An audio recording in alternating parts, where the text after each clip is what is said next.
Horsepower versus torque, what's the difference? What's up guys, it's Nick again with Car Simplified, and today we're going to be talking about the difference between horsepower and torque.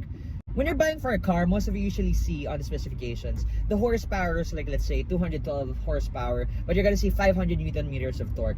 Likewise, you see other cars with 200 horsepower, but then 140 Newton meters of torque, and you're like, what the hell is the difference between horsepower and torque? And this video is essentially for you to simplify things.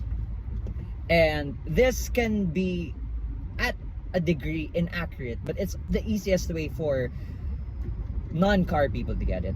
Essentially, horsepower is more of how high or how fast your engine can go, right?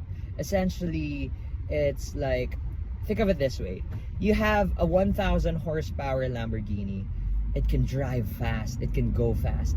But let's say you have a 1,000 Newton meter truck. You know, 1,000 Newton meters, we're talking about torque. Let's say you have that.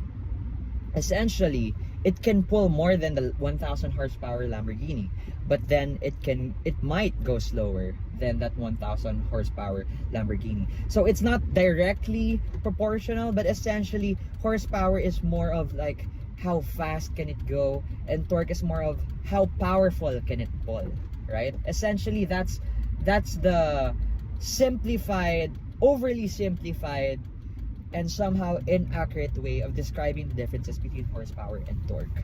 And this is the easiest way to explain to non-car people the differences between horsepower and torque. But to get into more detail or a technical perspective, essentially torque, again, is defined as twisting force, right? How much rotational force it can exert onto an object, and in this case, your wheels. So what are things you need to look for as a car buyer? So essentially, if you are a type of person who likes driving up mountains, let's say if you're in the Philippines, if you like driving up Tagaytay, Baguio, and stuff like that, then you want a car with higher torque, since torque is what essentially, you know, helps you climb up mountains even at low momentum. Unlike if you're in the city and you just want to drive fast, then you want a higher horsepower car. One more thing to note is, if you guys have ever wondered, right, especially those in Asian countries like the Philippines, other people are like, why can Filipino jeepneys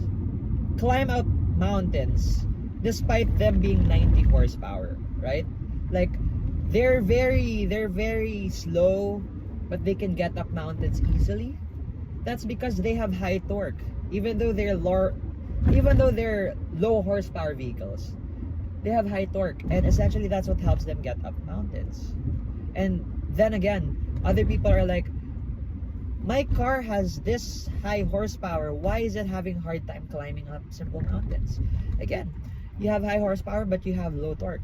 And it's as simple as that. That's the main overly simplified concept of horsepower and torque. And that's one of the things that you need to consider when you're buying a car.